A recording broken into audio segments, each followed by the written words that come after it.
Narayan Narayan success classes में आप सबका स्वागत है। बच्चों, हम लोग 10th क्लास का मैथ पढ़ रहे हैं 2025 एग्ज़ाम के लिए।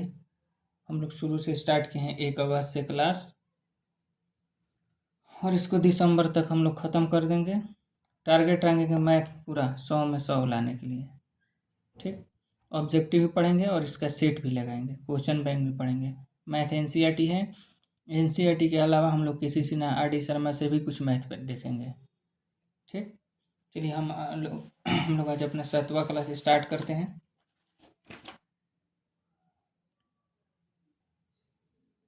ये देखिए 7वां क्लास हम लोग आज से स्टार्ट करते हैं।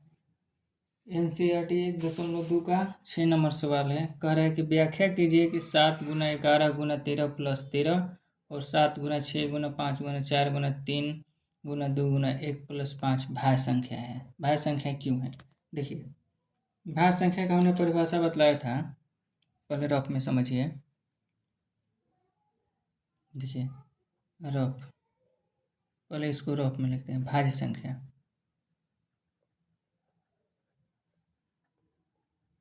भाज्य संख्या मतलब जो एक और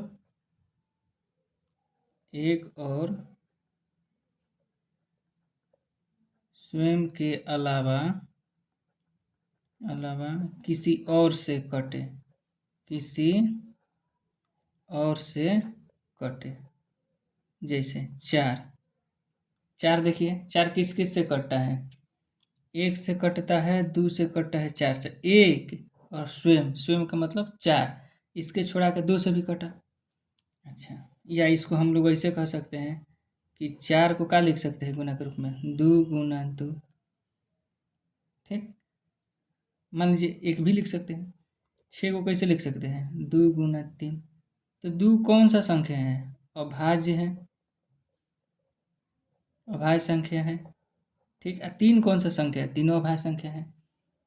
अच्छा, दू कौन सा संख्या है? अभाज्य संख्या है। इहो 2 कौन सा संख्या है? अभाज्य संख्या है। 8 ले लेते हैं। तो 2 गुना 2 गुना 2, तो तीनों कौन सा संख्या है? तीनों अभाज्य संख्या है।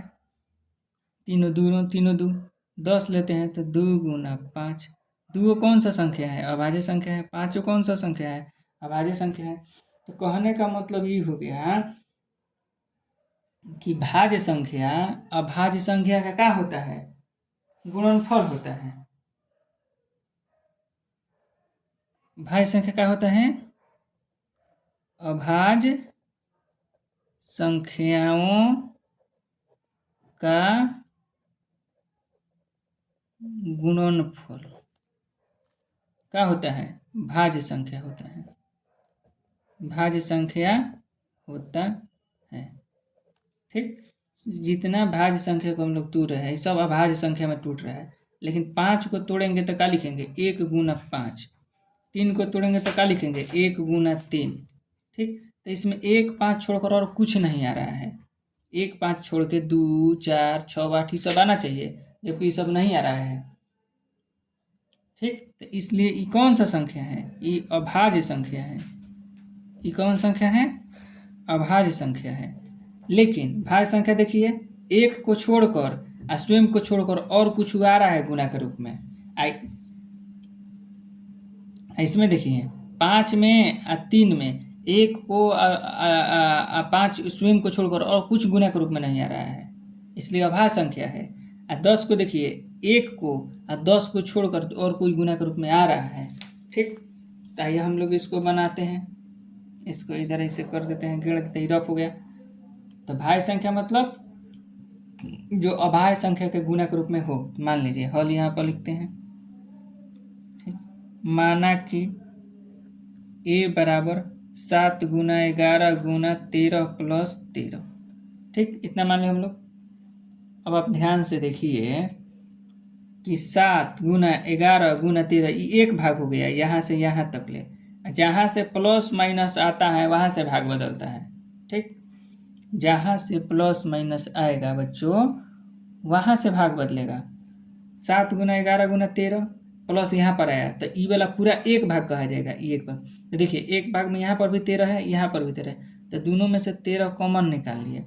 तो 13 में से कॉमन निकाल लिए तो क्या बचे 7 गुना 11, तो लिखेंगे 7 गुना 11 प्लस 13 था, 13 कॉमन ले लिए तो 13 एकम 13, 13 एकम 13, यहाँ पर एक बचा, कुछ न बचता है, साफ कॉमन ले लिए तो सब कॉमन लिए तो एक बचेगा 13। 7 गुना 11 कितना होगा 11 सते 77, पहले गुना होता है, गुना जोड़ तो पहले गुना होगा 11 सते 77 प्लस 1, 77 एक 78, तो 13 गुना 78। अब 78 को ऐसे तोड़ के लिखिए, ठीक, 78 को हम लोग तोड़कर लिखते हैं। अच्छा, तो 78 को हम लोग तोड़ेंगे, 2 से जाएगा, 2 3 6, तो 3 से 13 3 39, 13 से 13, तो क्या आ गया 78 को तोड़े हम लोग। तो देखो बच्चों 78 को तोड़े हम लोग तो आ गया, क्या आ गया 78 को तोड़े हम लोग तो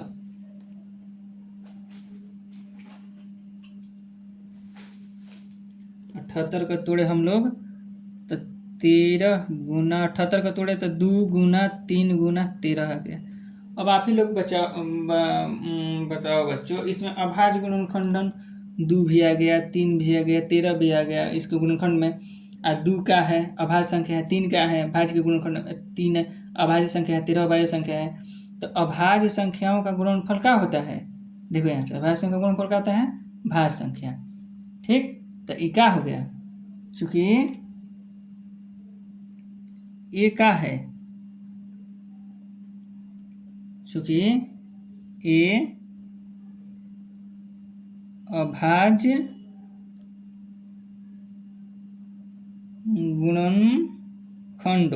गुणनखंडों मतलब इसको गुणा के रूप में तोड़े हैं का गुणनफल है। गुणनफल मतलब जो गुणा करा दिए जो आया उसको गुणनफल कहते हैं, गुणनफल है। तो जब ए का है अभाज्य गुणनखंड, कैसे पता चला था, देखिए ये सब अभाज्य संख्या है, 2 है 3 है 13 है, इसी के गुणा के रूप में आया है ए उसको माना था, इसलिए यह भाज्य संख्या है। ये कौन संख्या है, भाज्य संख्या है। इसी प्रकार बी के लिए, इसी प्रकार किसके लिए, फिर मानिए और माना कि b बराबर 7 गुना 6 गुना 5 गुना 4 गुना 3 गुना 2 गुना 1 प्लस 5। अब देखिए यहाँ से लेकर यहाँ तक गुना के रूप में है, ठीक। तो ये एक भाग हुआ अब प्लस 5, ये 2 भाग, तो दोनों में देखिए 5 कॉमन है, यहाँ पर भी यहाँ पर भी। तो जब हम 5 कॉमन लेंगे तो यहाँ क्या बचेगा, 7 गुना 6 गुना 4 गुना 3 गुना 2 गुना 1 प्लस 5 है, 5 कॉमन निकाल लिए हैं तो कुछ नहीं बचा, तो 1 बचा 5, ताकि फिर गुना कराए तो इसमें फिर 5 आ जाए और 5 एकम 5 हो जाए, ठीक। अब देखिए अब हम लोग लिखते हैं इसे 5 गुना, देखिए 7 6 42 गुना कराइए, 2 3 6 6 चौका 24 24 छक 44 से 144, 144 में 7 से गुना कराइए। देखिए यहाँ पर गुना कराते हैं हम, 144 में 7 से गुना कराते हैं, 7 चौका 28 की 8, हाथ में 2 और 14 7 98 2 100 108 आ गया। तो क्या लिखेंगे 108 कर 1008 आ गया प्लस 1, तो इसको लिखेंगे 5 गुना 1008 में 1 जोड़ेंगे तो 1009 गुना, ये भी देखिए इसका भी गुणनफल के रूप में 3 गो आ गया, 1 गो 2 गो 3 गो 1 भी आ गया। देखिए 5 को तोड़ रहे हैं तो केवल 1 गुना 5, 3 को तोड़ रहे हैं तो केवल 1 गुना 13, एक ई एगो स्वयं। मान लीजिए हम 17 लिखते हैं तो 17 को लिखेंगे तो क्या लिखेंगे 1 गुना 17, एगो 1 आ रहा है एगो स्वयं आ रहा है, लेकिन यहाँ पर तोड़ रहे तो 1 आ रहा है, फिर इसको गुना कराएंगे तो एक और संख्या आएगा, ठीक। फिर 5 भी है, ई भी है, तो यह क्या है 5 कौन सा संख्या है, अभाज्य। यह कौन सा संख्या है, अभाज्य। तो लिखेंगे कि चूंकि बी अभाज्य गुणनखंडों का गुणनफल है, इसका क्या है, गुणनफल है। इसलिए यह कौन संख्या है, भाज्य संख्या है। इसलिए यह कौन संख्या है, भाज्य संख्या है। ठीक, चलिए अब इसका 7 नंबर हम लोग सवाल देखते हैं। 7 नंबर क्या कह रहा है, देखिए तो कह रहा है कि किसी खेल के मैदान में के चारों ओर, खेल के मैदान के चारों ओर एक वृत्ताकार पथ है। ठीक, एक क्या है, खेल के मैदान के चारों ओर क्या है, वृत्ताकार पथ है। आगे पढ़िए। इस मैदान को एक चक्कर लगाने में सोनिया को 18 मिनट लगता है। ठीक, और रवि को 12 लगता है। तो दोनों एक साथ एक ही स्थान से चलना प्रारंभ करते हैं। एनसीईआरटी का ये 7 नंबर सवाल। इसका कहने का मतलब है कि मान लीजिए कि ई वृत्ताकार है, वृत्ताकार एक पथ है, रास्ता है, मान लीजिए मैदान है। ठीक, ई वाला रास्ता है। ठीक, इस रास्ता में चल रही है सोनिया। ठीक, यहाँ से रास्ता स्टार्ट होता है, यहाँ से। तो एक चक्कर मारेगी, मान लीजिए सोनिया को मानिए लगा 2 मिनट। सोनिया को मिनट लगा एक चक्कर में, 2 मिनट एक चक्कर में। रवि को लगता है मान लीजिए 3 मिनट। ठीक, एक चक्कर में। तो देखिए सोनिया 2 मिनट में एक चक्कर मार लगी। 2 मिनट में देखिए चक्कर, चक्कर आ मिनट। देखिए इधर लिखते हैं सोनिया को।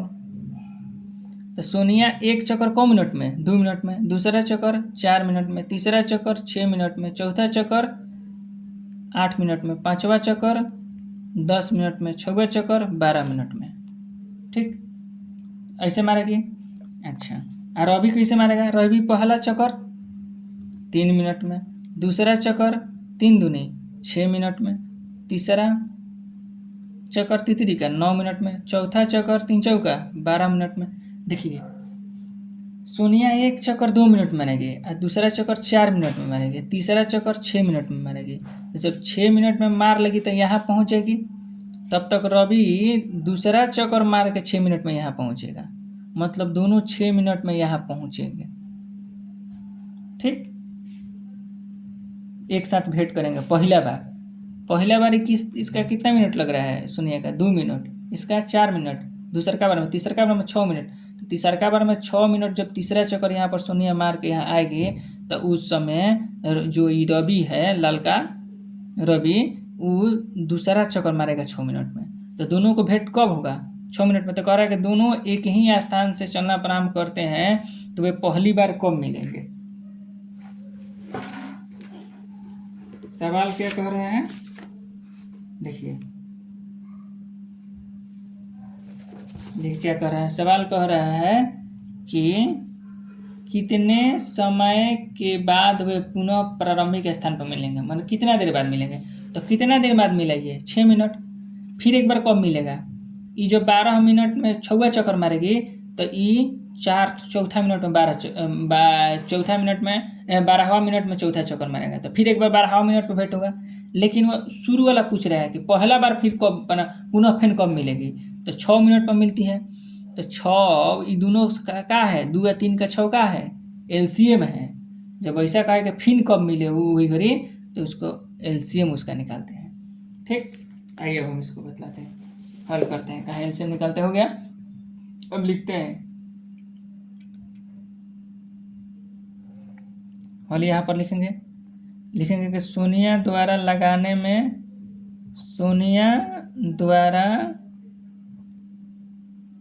एक चक्कर लगाने में लगा समय को मिनट लगता है, 18 मिनट। ठीक, सोनिया द्वारा लगाने में एक चक्कर में कितना मिनट लगता है, 18 मिनट। रवि द्वारा एक चक्कर लगाने में लगा समय, रवि कितना समय लेता है 12 मिनट। तो दोनों फिर कब मिलेगा, देखिए जैसे 18 मिनट में एक चक्कर, तो 18 दूनी 36 मिनट में दूसरा चक्कर, तब तक ई रवि 12 मिनट में एक चक्कर, 12 दूनी 24 मिनट में दूसरा चक्कर, 12 तीन 36 मिनट में तीसरा चक्कर। तो जब ये तीसरा चक्कर मारेगा तभी कितना कौन सा चक्कर मारेगी, दूसरा चक्कर मारेगी, मतलब 36वां मिनट में दोनों लोग मिलेंगे। तो 12 18 का 36 क्या होता है, एलसीएम होता है। तो हम लोग लिखेंगे, क्या लिखेंगे कि कितने समय बाद पुनः वह प्रारंभिक स्थान पर, तो पुनः प्रारंभिक स्थान पर मिलने के समय के लिए 18 12 का एलसीएम निकालना होगा। ठीक, तब इसका हम लोग एलसीएम निकाल देते हैं। 18 का क्या लिखते हैं, 18 को लिखते हैं, क्या लिखेंगे 18 को ऐसे तोड़ेंगे तो 2 से जाएगा, उसके बाद 3 के स्क्वायर, 3 का 9 दूनी 18। अब 12 को कैसे लिखेंगे, 2 का स्क्वायर गुना 3। ठीक, एलसीएम कैसे निकालते हैं, एलसीएम 18, 12 का, 18 12 का एलसीएम। तो देखिए इसमें 2 है, इसमें भी 2 है, तो ज़्यादा वाला लेंगे एलसीएम में, तो 2 के पावर 2 ज़्यादा है, 2 वो कम है। ठीक, यहाँ पर 3 के पावर 2 है, यहाँ पर 3 है, तो कौन ज़्यादा है, ऊपर वाला, था 3 के पावर 2, 2 के पावर 2 4, 3 का 9, 9 चौका 36। तो अतः वे पुनः 36 मिनट बाद मिलेंगे, 36 मिनट बाद मिलेंगे। वे पुनः कब मिलेंगे, 36 मिनट बाद मिलेंगे। ठीक, आइए अब हम लोग कुछ उदाहरण देखते हैं इसका। ठीक,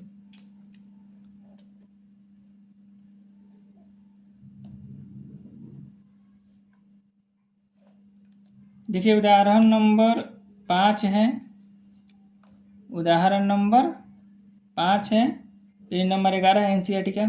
कह रहा है कि संख्याओं के 4 के पावर n पर विचार कीजिए कि n एक प्राकृत संख्या है, n जहाँ एक प्राकृत संख्या है, 4 के पावर n है, तो 0 पर समाप्त होगा कि नहीं।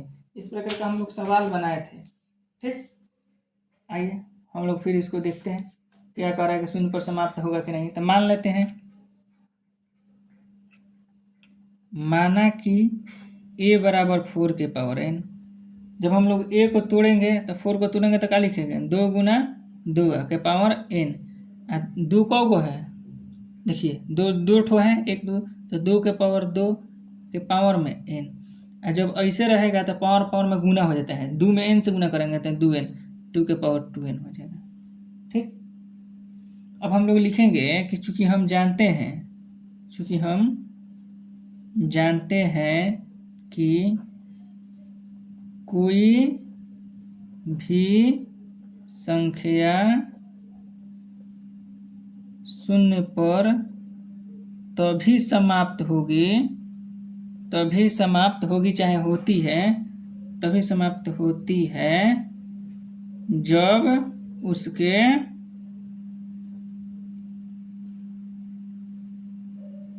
गुणनखंड में 2 और 5 दोनों हो। उसके गुना के रूप में 2 और 5 दोनों रहेगा, तब ना 2 5 10 होगा, तो अंत में 0 आएगा, 10 से गुना कराएंगे तो। ठीक, यहाँ a बराबर 2 के पावर 2n, यह गुणनखंड अद्वितीय है। अद्वितीय का मतलब हो गया और अब कोई इसका गुणनखंडन नहीं आ सकता है, अद्वितीय है, यानी 5 इसका गुणनखंड नहीं है, यानी 5 इसका गुणनखंड नहीं है, अतः 4 के पावर n शून्य पर समाप्त नहीं होगा, शून्य पर समाप्त नहीं होगा। खत्म। जब इसको तोड़े 2 के पावर n आएगा, इसमें तो 2 4 को तोड़ेंगे तो 5 को आएगा ना, आएगा तो 5 ना आएगा तो 0 पर समाप्त ना होगा। अब देखिए ये 6 नंबर सवाल है उदाहरण का, कि कह रहा है कि 6 और 20 का अभाज्य गुणनखंड विधि से HCF एलसीएम निकालिए। तो 6 का क्या लिखेंगे हम लोग, ध्यान से देखिए। 6 को हम लोग क्या लिखेंगे, 6 को लिखेंगे 2 गुना 3। 20 को क्या लिखेंगे, कैसे तुरते हैं इसको, ऐसे तुरते हैं 2 से 10, 2 से 5, 5 से 1। 2 कितने बार गया, 2 बार आया है तो 2 के पावर 2। 5 कितने बार है, 1 बार।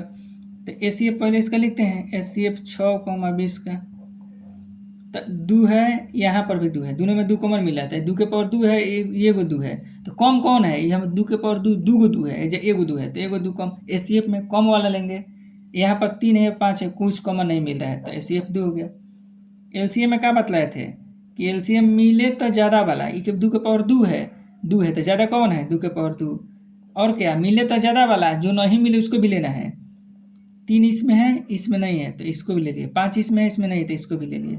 2 के पावर 2 4, 3 5 15, 15 चौका 60। 2 के पावर 2 4, 3 5 15, 15 चौका 60। खत्म।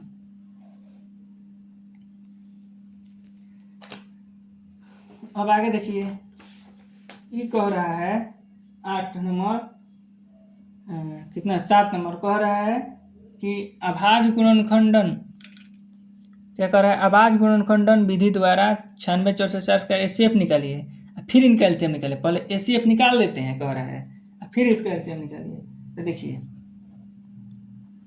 हल करते हैं। 96 को क्या लिखेंगे, यहाँ पर देखिए, चलिए 96 को लेकर चलते हैं। 2 से देखिए, 2 से ले जाएंगे तो 2 से 96 48 बार में जाएगा। फिर 2 से ले जाएंगे तो 24 बार में जाएगा। फिर 2 से ले जाएंगे तो 12 बार में जाएगा। फिर 2 से ले जाएंगे तो 6 बार में। 2 से ले जाएंगे तो 3 बार में जाएगा। 3 से ले जाएंगे तो देखिए 2 कितने बार आया है, 1 2 3 4 5 बार आया है 2। तो 2 के पावर का लिखेंगे 5। 5 बार 2 आया है तो 2 के पावर 5 है, गुना में 3। 404 को हम लोग लिखेंगे, 404 को ले जाएंगे 2 से ले जाएंगे तो 1 2 0 2। फिर 2 से ले जाएंगे तो 1 0 1। अब नहीं जाएगा, 2 बार गया तो 2 के पावर 2 गुना 101। अब हम इसका HCF लिखते हैं, 96,404। ठीक, तो देखिए 2 2 2 दोनों मिले हैं, 2 के पावर 2 है, यहाँ पर 2 के पावर 5 है। तो कम कौन है, 2 के पावर 2, 2 के पावर 2 ले लेते हैं। HCF में कम वाला 3 है, नहीं है, 101 है, नहीं है, 2 के पावर 2 4। इसका HCF आंसर हो गया 4।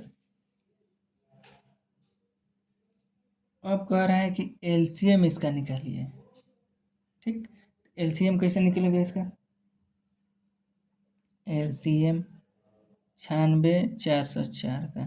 तो हम आप लोगों को क्या सिखाए थे, एक दिन बतलाए थे कि अगर कहे किसी का LCM निकालने के लिए, देखिए डायरेक्ट कहे LCM AB का निकालने के लिए, AB मतलब का है, संख्या है, तो संख्या से ऊपर गुना करा दीजिए और उसके HCF से भाग दे दीजिए। सूत्र LCM कैसे निकलता है किसी संख्या का, तो उसके संख्या से गुना करा दीजिए और जो उसका HCF है उसे भाग दे दीजिए। ठीक, यहाँ से बतलाया था कि कैसे आता है। तो देखिए LCM इसका निकालना है, तो LCM निकालना है तो इसके दोनों संख्या से गुना करा देते हैं। 96 गुना 404 अब बाटा में इसका HCF कितना है, 96 404 का 4 आया है, तो 4 से इसमें भाग देंगे। जब LCM निकालना हो, HCF दिया हो, HCF का किया हो, HCF तो निकाल लिए 4, अब इसका LCM निकालना है, कह रहा है फिर इनका LCM ज्ञात कीजिए। तो क्या करेंगे, जो संख्या दिया है संख्या से गुना करा देंगे, 96 404। इसका जो HCF कितना है, इसका HCF 4 आया है, तो 4 से भाग देंगे। अब 4 से कटा देते हैं 104 को, 101। अब गुना कराएंगे तो 96 96 हो जाएगा। गुना कराएंगे तो कितना हो जाएगा, 96 गुना 101। तो गुना कराएंगे तो क्या हो जाएगा, 96 96। यही इसका आंसर हो गया। ठीक। अब देखिए, अब अगले हैं 6 72 अभाज्य गुणनखंड विधि से कह रहे हैं। तो 6 को हम लोग क्या लिखेंगे, 2 गुना 3। 72 को क्या लिखेंगे, 72 को 36 गुना 72। मतलब हम लोग 72 को तोड़ेंगे तो क्या आ जाएगा, 72 को तोड़ने पाएगा 2 के पावर 3, 9 8 72। तो 8 को लिखेंगे 2 के पावर 3, 9 को लिखेंगे 3 के पावर 2, 72 इतना आ जाएगा। इसे 72 को ले चलते हैं हम लोग 2 से 36, 2 से 18, 2 से 9, 3 से 3, 3 से 1। तो 2 को 3 है तो 2 के पावर 3, 2 3 गो है तो पावर में 3, 3 2 3 2 गो है तो 3 के पावर 2। 120 को क्या लिखेंगे, 120 को लिखेंगे 24 5 20 से। तो 24 को तोड़ेंगे, 24 को लिखेंगे तो 2 के पावर 3 गुना 3। मतलब 2 के पावर 3 गुना 3 गुना 5, 24 में ही आ जाएगा। ठीक, इसी प्रकार हम लोग तोड़ेंगे। तो अब इसका एचसीएफ का होगा, एचसीएफ किसका किसका, 6 72 120। तो एचसीएफ का मतलब क्या होता है, एचसीएफ का मतलब होता है जो तीनों में मिले तो कम वाला। तो देखिए 2 है, 2 के पावर 3 है, 2 के पावर 3 है, तो कम कौन सा है, 2 है तो 2 ले लेंगे। 3 है, 3 के पावर 2 है, 3 है, कौन सा है, 3 है, कोई 3 ई कहिए चाहे ई कहिए। अब 5 इसमें है लेकिन इस सब में नहीं तो न लेंगे, जो मिलेगा तीनों में मिलना चाहिए। एचसीएफ के लिए तीनों में दोनों मिलना चाहिए। तो 2 3 है 6, एलसीएम 6 72 120। एलसीएम के लिए हम लोग क्या करेंगे, देखिए जो मिले तो उसमें से ज़्यादा वाला 2 के पावर 3, 2 के पावर 3, 2 के पावर 3, तो 2 के पावर 3 ज़्यादा वाला। 3 1 है, 3 के पावर 2 है, 3 है तो ज़्यादा कौन है, 3 के पावर 2। अब 5 इसमें नहीं है, फिर भी इस 5 को लेंगे। 2 के पावर 3 कितना होता है, 8, तितरी का 9, उसके बाद 5, 8 5 40 नामा 36, 40 नामा 360। इसका एलसीएम कितना हो गया, 360। ठीक, चलिए बच्चों आज हम लोग और कुछ सवाल देखते हैं किसी सिन्हा से। देखिए, अभाज्य गुणनखंड विधि से एचसीएफ एलसीएम निकालना है। एचसीएफ का मतलब होता है highest common factor, full form. इसका मतलब होता है महत्तम समापवर्तक, शॉर्ट में कहते हैं इसको महोत्सव। ऐसे ही एलसीएम का मतलब होता है लीस्ट कॉमन मल्टीपल, चाहे लोवेस्ट कॉमन मल्टीपल। शॉर्ट में क्या बोलते हैं, हिंदी में क्या बोलते हैं, लघुत्तम समापवर्त। Least common multiple, lowest common multiple, short में इसको क्या बोलते हैं, लसम। तो हम लोग आप लोग गुणनखंडन विधि से 2 गो वाला 3 गो वाला बतला दिए, आप लोग इसको बना लीजिएगा। अभी हम अब देखिए ये सवाल है दिया है कि एचसीएफ 96404 का 4 है तो एलसीएम 96404 का ज्ञात कीजिए। ठीक, अभी हम लोगों को बनाया है 96404 वाला, वही है। ठीक, तो हम क्या बोले थे कि अगर एचसीएफ दिया रहे किसी संख्या का, देखिए पहले नोट में लिखिए, अगर एचसीएफ दिया रहे, एचसीएफ निकालना हो किसी संख्या का, मान लीजिए संख्या ए है बी है, ठीक, संख्या का है ए और बी है, इसका हम लोग को एचसीएफ निकालना है। तो क्या करेंगे, इस संख्या है ए और उस संख्या का है बी, तो जो संख्या दिया रहेगा उससे गुना करा देंगे और नीचे उसका एलसीएम लिख देंगे। किसका, उस संख्या का, संख्या क्या है ए बी। अगर एलसीएम दिया रहे, एलसीएम निकालना हो तो उस संख्या का गुना करा देंगे, ए गुना बी। एलसीएम दिया हो तो एचसीएफ से भाग देंगे। एलसीएम दिया हो तो क्या चीज़ से भाग देंगे, एचसीएफ से। देखिए जैसे यहाँ पर दिया है, क्या दिया है, दिया है कि 96, एचसीएफ दिया है 96404 का 4। तो आइए हम बना देते हैं। आपको दिया है, क्या दिया है, एचसीएफ कितना का, 96404 का कितना एचसीएफ दिया है, 4 दिया है। ठीक, अब लिखेंगे चूँकि हम जानते हैं, चूँकि हम जानते हैं कि दो संख्याओं का गुणनफल, दो संख्याओं का गुणनफल बराबर एचसीएफ गुना एलसीएम। ध्यान से देखिए, सूत्र का कहता है कि दो संख्याओं का गुणनफल बराबर एचसीएफ गुना एलसीएम। तो जब एचसीएफ निकालना हो यहाँ पर देखिए, आइए वहाँ पर लिख देंगे, यहाँ पर पहले समझ लीजिए। 1 2 तीसरा क्या समझिए, दो संख्याओं का गुणनफल, दो संख्याओं का गुणनफल बराबर HCF गुना LCM। ठीक, जब दो संख्या गुणनफल HCF गुना LCM हो तो मान लीजिए LCM निकालना है तो HCF को इधर भेज देंगे, तो LCM बराबर क्या लिखेंगे, दो संख्याओं का गुणनफल बाटा में HCF नीचे आ जाएगा।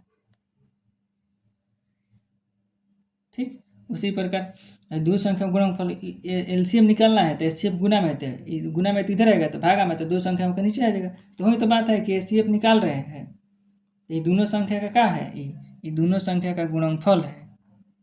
दो संख्याओं A और B है, A और B का क्या है, गुणनफल है, गुणा के रूप में लिखे हम लोग।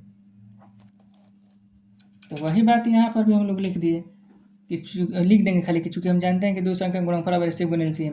HCF दिया है, देखिए सवाल में क्या कह रहा है निकालने के लिए, LCM निकालिए, तो लिखेंगे इसे LCM 96,404। तो क्या कह रहा है सूत्र देखिए, तो कि जिसका निकालना हो HCF निकाल दिया है दोनों संख्या का, तो दोनों संख्या से गुना करा दिए, LCM से भाग दे दिए। तो दोनों संख्या क्या है, 96,404 है, तो 96,404 से गुना करा दिए।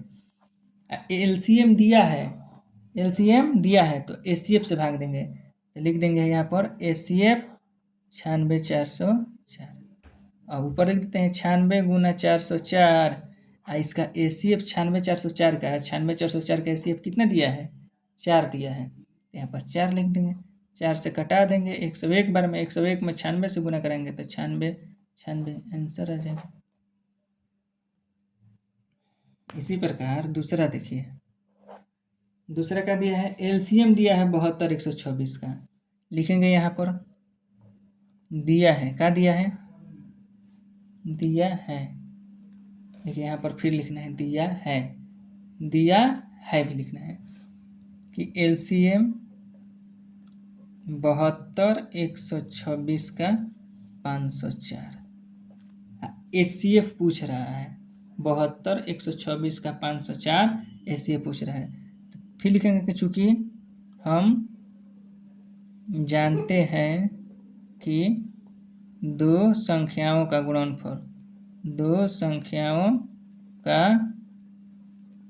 गुणनफल बराबर HCF गुना LCM।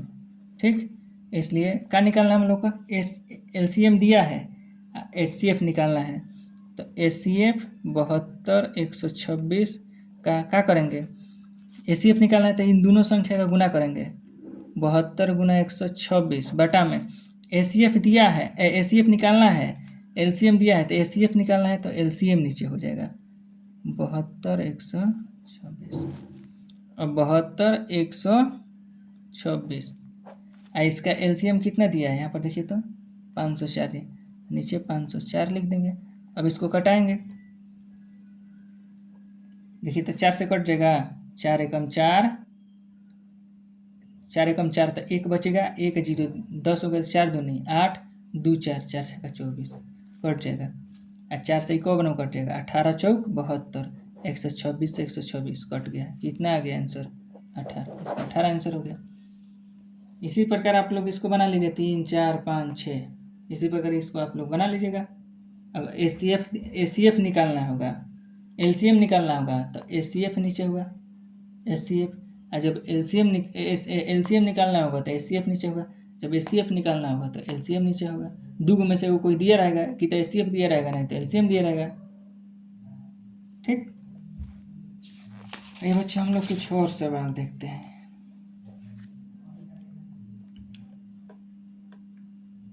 चलिए देखिए, कह रहा है कि क्या सवाल कह रहा है कि तीन पात्र मतलब बर्तन है, एक है 27 लीटर का, एक है 36 लीटर का, एक है 72 लीटर का दूध का है, लीटर दूध है, 3 पात्र में है, कौन सबसे बड़ी माप तीनों पात्र के दूध को ठीक ठीक माप, कह रहा है ना कि कौन सबसे बड़ी माप मतलब कितना किलो का माप, लीटर का माप हम रखें ना सबसे बड़ा, जो इन सब को पूरा पूरा मापते हैं। जैसे हम 3 लीटर का लेंगे तो 3×3 = 27, 9 बार में 3 36, 12 बार में 3×24 = 72, 24 बार में तो 3 का अगर माप लेंगे ना तो वो भी नाप देगा। और 9 को माप लेंगे ना तो ये 27, 9 चौका 36, 9 8 72, तो 9 का माप देगा। अगर 9 का बटखारा रखेंगे, मान लीजिए 9 का पौआ रखें, 9 3 किलो का, तो 3 किलो का बर्तन रखेंगे तो 27 लीटर आराम से नाप देगा, घटेगा नहीं। 5 का रखेंगे तो 25, 2 लीटर ज़्यादा हो जाएगा। तो 3 का भी नाप देगा। इसको कह रहा है कौन सबसे बड़ी माप तीनों पात्रों के दूध को। 36 को भी नाप 36 को भी नाप देगा, 9 और 72 को भी नाप, तो 3 भी नापेगा और 9 और उसके बाद क्या नापेगा, 9 भी नापेगा। तो कह रहा है बड़ा से बड़ा, तो बड़ा से बड़ा कौन हुआ, 9। तो अब हम लोग पता करें कि 9 इसका क्या होता है। तो 36, तो इसका मतलब ये हो गया कि वो बड़ी से बड़ी संख्या जो इन तीनों को काट दे, तो वह बड़ी से बड़ी संख्या जो इन तीनों को काट दे उसको हम लोग HCF कहते हैं। क्या कहते हैं, HCF। इन मतलब हुआ कि तीनों से ही कट रहा है और 9 से कट रहा है, लेकिन बड़ा से बड़ा का बड़ी माप कह रहा है। तो बड़ा 3 है कि 9 है, देखिए ये बड़ी माप कह रहा है। तो 3, 9 बड़ा है, ठीक। तो 9 बड़ा है, इसका मतलब क्या हुआ कि तीनों इसको काटता है, 9 काटता है, 9 बड़ा हुआ, इसका मतलब हुआ वो सबसे बड़ा है, मतलब इन सब का HCF है 9। इसलिए हम लोग इसका क्या निकालेंगे, HCF निकालेंगे। क्या निकालेंगे, HCF। ठीक। तो हम लोग लिखेंगे हल में लिखेंगे सबसे बड़ी माप के लिए 27, 36, 72 का HCF निकालना होगा। इसलिए 27 को हम लोग क्या लिखेंगे, 3 के पावर 3, 36 को 2 के पावर 2 गुना 3 के पावर 2, 72 को 8 9 72, 2 के पावर 3 गुना 3 के पावर 2। अब लिखेंगे HCF 27, 36, 72। HCF में क्या लेते हैं हम लोग, जो मिले। 2 है लेकिन इसमें 2 नहीं है, तो 2 नहीं लेंगे। 3 है 3 है 3 के पावर 3 है, 3 के पावर 2 है, 3 के पावर, तो ज़्यादा कौन है, 3 के पावर, कम कौन है, HCF में कम लेते हैं 3 के पावर 2, ठीक है 9। तो सबसे बड़ी माप क्या है, तो सबसे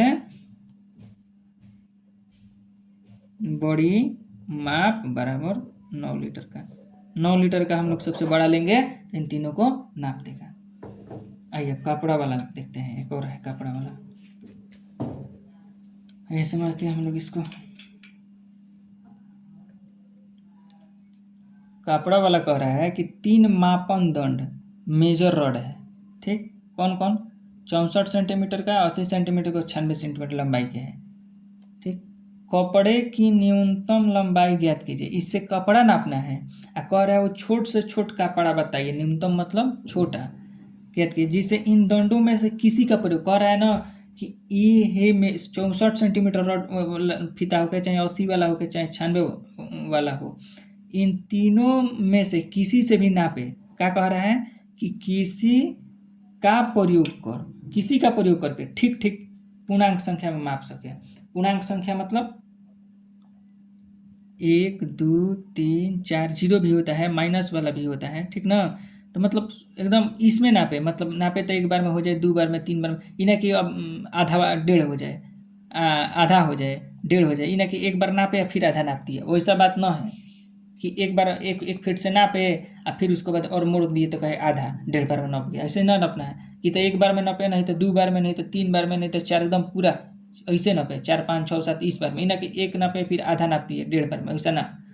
तो कह रहा है ना कि इसका इन मेजर का लंबाई करके, मतलब इन तीनों का उपयोग करके किसी से नापे ना तो पूरा पूरा नाप जाए। तो इसका मतलब क्या हुआ, इसका मतलब ये हुआ कि वो हम संख्या दे रहे हैं 2 4 6, एक संख्या दे दी है। अब बोल रहे हैं ना कि इससे बतलाओ ना कौन छोटा से छोटा संख्या है ना जो पूरा पूरा कट जाए, मतलब पूरा पूरा जब नाप देगा इससे एकदम 1 2 3 4 बार, मतलब पूरा पूरा कट जाएगा। जिससे 12 है इससे कट जाएगा, 24 है निम्न से कट जाएगा, 36 का है इससे ठीक ठीक कट जाएगा, 48 है इससे ठीक ठीक।